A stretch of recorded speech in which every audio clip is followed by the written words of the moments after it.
கல்வி இல்லாத ஓர் ஊரை தீயனுக்கு இரையாக மடுத்தல் என்றார் பாரதி. ஆம், இப்போது கிராமங்கள் நகரங்கள் எங்கும் பல பல பள்ளிகள் உள்ளன. அவற்றில் அரசு பள்ளிக்கு என ஓர் சில தனிச்சிறப்புகள் உள்ளன. அரசு பள்ளி தானே ஏளனத்துடன் பார்க்கும் மக்களின் காதில் என் குரல் ஓங்கி ஒலிக்கட்டும். தானே விதையுண்டு விருட்சமாய் வேரோடி ஆலமரமாய் தளித்திட்டு இல்லக்கண்ணை இல்லக்கிய வளம் செழித்த செம்மொழியாம் என் இனிய தமிழ் மொழி இன்னும் உயிரோடு இருக்கிறதென்றால் அதன் முக்கிய காரணம் என் அரசு பள்ளியில் அதிக தமிழ் வழியில் படிக்கும் என்னை போன்ற மாணவர்களும் தான். ஆம், அரசு பள்ளி இல்லை என்றால் தமிழ் மொழியின் நேரம் தலைமறைந்து போயிருக்கும்.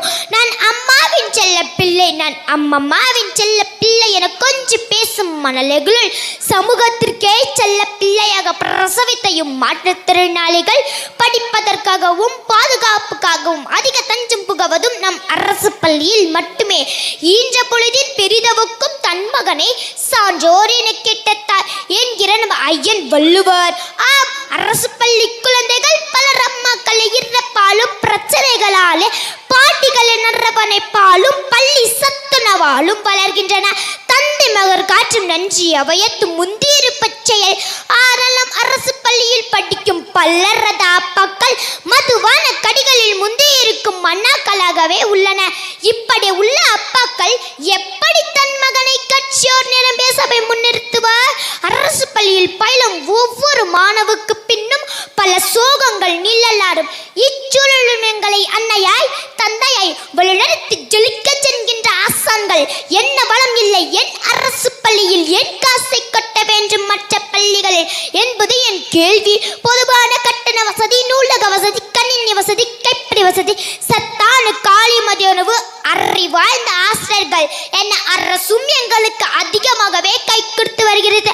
அது மட்டுமா, வருடம் ஒரு முறை கலை திருவிழா. அடடா, இது பற்றி தெரிவதற்கு சமூக வழியை தட்டி பாருங்கள். எங்களது திறமைகள் எங்கள் அசரவிக்கும் ஆணவிக்கும். எம் பள்ளி எல்லா சூழலும் வாழ கற்றுக் கொடுத்துள்ளது. கல்வி மட்டுமே வாழ்வை மாற்றும் என புரிய வைத்துள்ளது.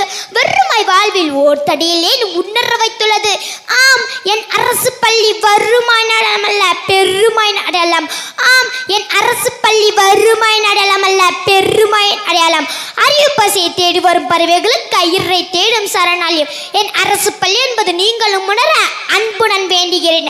அரசு பள்ளியை பெருமை அடையாளமாக மாற்றிய திரு மு.க. ஸ்டாலின் ஐயா அவர்களுக்கும் பள்ளி கல்வித்துறை அமைச்சர் திரு அன்பின் மகேஷ் பொய்யாமொழி ஐயா அவர்களுக்கும் எம் நன்றியை தெரிவித்துக் கொண்டு இத்துடன் முடிகிறேன். நன்றி, வணக்கம்.